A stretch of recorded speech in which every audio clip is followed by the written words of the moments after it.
Do you intend, my next question is this, do you also intend to investigate the alleged corruption involving the unaudited confidential funds of the OP, Office of the President, also mentioned by VP Sara?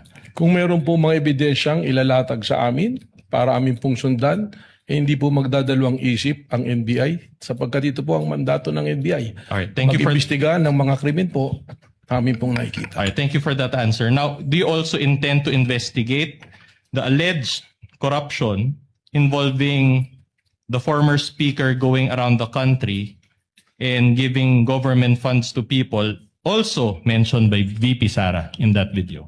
Your Honor, may I comment, Your Honor?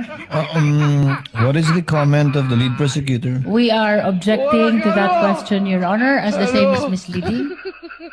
May AX dahil ni Speaker.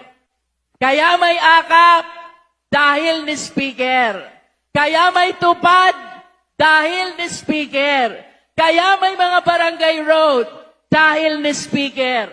Kaya may patubig dahil ni Speaker. At kaya may groundbreaking ngayon dahil ni Speaker.